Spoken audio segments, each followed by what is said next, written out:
Okay, you've learned about radians. You know how to convert between radians and degrees. And I've said it's very important to know radians for calculus, but what can we do with radians in trigonometry?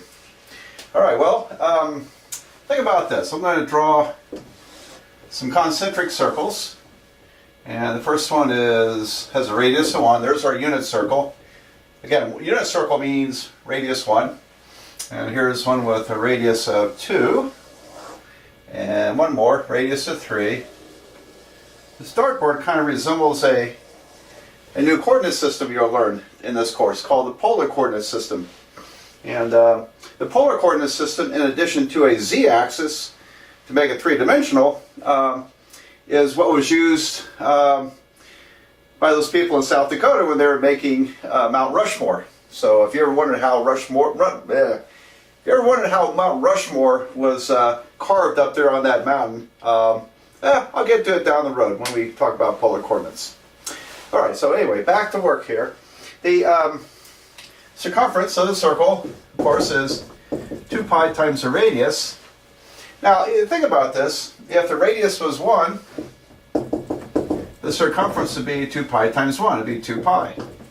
If the radius was 2, it would be 2 pi times 2 would be 4 pi. And if the radius was 3, it would be 6 pi.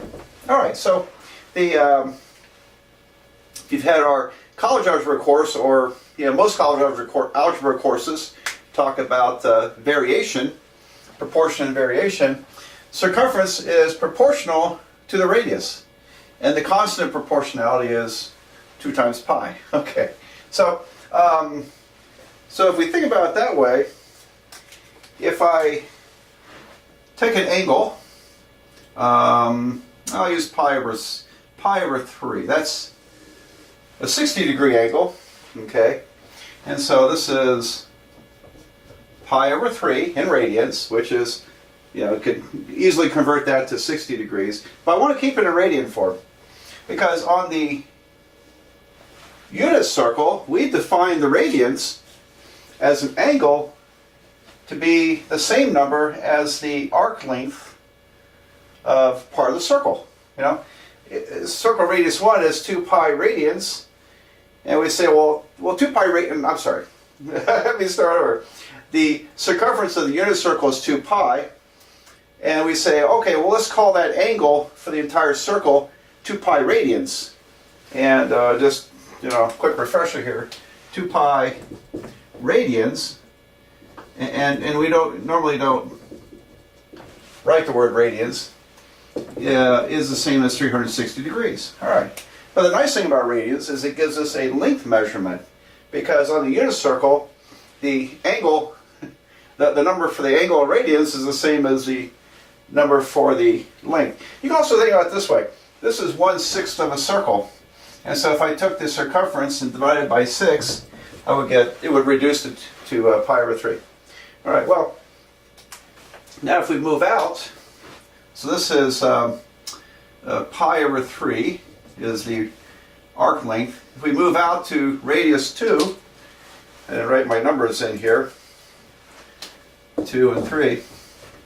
Well, it's because the circumference of this circle is twice as much as that circle, so should be the arc length. So that's going to be 2 pi over 3, the arc length. 2 pi over 3. And out here, 3 times as far is going to be 3 pi over 3, which reduces conveniently to pi. All right. So what's the bottom line here? Okay, we can we've demonstrated that the arc length on a circle, and we talk about arc length. Let's see, is it always only on a circle? I don't recall. And maybe not. Maybe arc length on a circle. Maybe I need to specify that. A little tongue-tied today. Maybe I need to specify that. Arc length on a circle, okay, is pi times the, what am I doing? All right. Let's see. Just got back from a trip with my wife, and I'm just like, gotta get my head into this stuff. we define as a letter, the common letter used to represent arc length is lowercase s, and I do cursive, so little lowercase s is arc length in mathematics. You see that in calculus, and I think probably in the trigonometry textbook. S, arc length, is radius times angle, as long as theta is in radians. Theta in radians. All right, so is that working? Yeah, so here's my angle, pi over 3, and for r equal to 2, arc length would be 2 times pi over 3, it'd be 2 pi over 3. There we go. So we have a really nice, easy formula. S equals r theta.